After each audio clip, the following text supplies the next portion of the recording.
Okay, so you know that whole thing about being your own boss, working from anywhere. Yeah. Dropshipping is supposed to be like the ticket to that, right? Right? But is it really all it's cracked up to be? That's what we're diving into today with this guide, how to start a successful dropshipping business. We'll see if dropshipping is actually right for you. You know what's funny? What's that? Dropshipping does kind of make it easier to get an online business up and running, Yeah, but it's not like you just press a button and start making money. right? It's still a business. Exactly. It's a real business.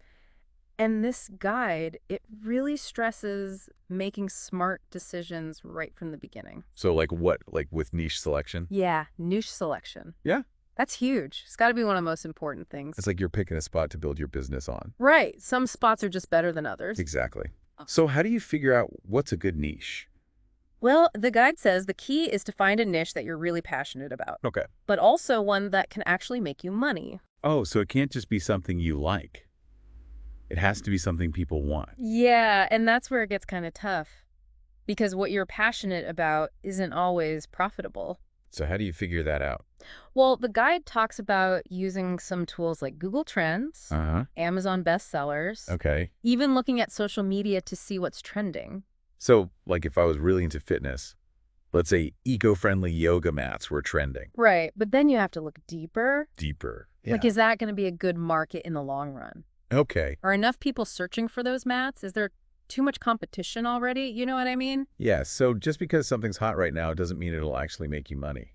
Exactly. This whole research thing, it's kind of like doing your homework before you invest in a stock. Yeah, totally. It's like due diligence. You want to make sure you're making a good investment. Okay, so you figured out your niche. Right. Now you have to find stuff to sell. Mm.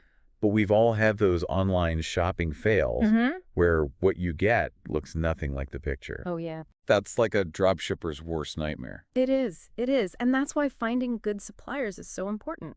Okay, so how do you do that? Well, there are these platforms like AliExpress and Oberlo. They connect you with tons of suppliers. But you got to be careful. You have to really vet them. Vet them? What does that mean? Like, you can't just go for the cheapest option. Why not? Because sometimes the cheap stuff means bad quality or the shipping is unreliable. Oh, so it's like a hidden cost? Yeah, pretty much. The guide really stresses not skipping this step. So like what should you be looking for? You got to check reviews, ratings, see how responsive they are to communication, and look at their shipping times. It's almost like you're hiring an employee. Yeah, you want the best fit for your business. So you're saying you have to be picky. Yeah, be picky. And you know what I was thinking? What if you actually flip the script a little? Flip the script. What do you mean? Instead of starting with products and then trying to find a supplier, Yeah. what if you found a really awesome supplier first, based on their reputation and stuff? Oh, and then? Then you could see what they offer. You might even find a niche you never thought of. I like that. Okay, so you've found your supplier. You're ready to go. Right. Time to build a website. But I gotta be honest, I'm not exactly a tech person. Yeah. Do I need to like learn how to code? No. It's not like that. These platforms like Shopify, they make it really easy. Oh, good. So I don't have to be a computer whiz. Nope, not at all. It's kind of like building with virtual Legos. So anyone can do it. Pretty much. But even though the guide recommends Shopify for beginners, Yeah. it's important to think about the future too. What do you mean? Like, how will the platform help your business grow down the line? Okay, so like what about WooCommerce? The guide mentions that too. Yeah, WooCommerce gives you more control over customizing your site. Okay, But you need to know a little more about the technical stuff. So it's more complicated. A little bit. Yeah. Yeah, think of it like this. Shopify is like renting a fully furnished apartment. Okay. It's easy to move in, but you can't change much.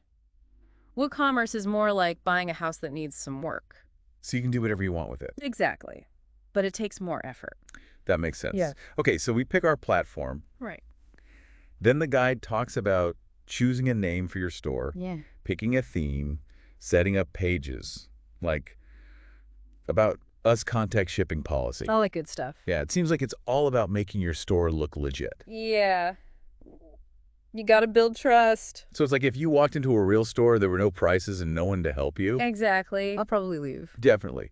Okay, so our online store is looking good. We're ready to add products. Right? The guide mentions doing it manually or using Oberlo. Yeah, manual gives you more control over descriptions and branding. Okay, But Oberlo saves you time because it imports stuff straight from AliExpress. so it's a trade-off. Yeah, control versus efficiency. As your business grows, you'll probably want to streamline things. Oh, for sure. Yeah. Okay, so let's talk about getting paid. This is where payment gateways come in, right? Yep. We want people to feel safe giving us their credit card info. Absolutely. Shopify works really well with PayPal and Stripe. Oh, okay. They handle all the secure stuff, so you don't have to worry about it. That makes sense. Yeah. But has you ever thought about using other payment methods? Like what? Like maybe cryptocurrency? Interesting. That could be a way to attract certain customers. Yeah.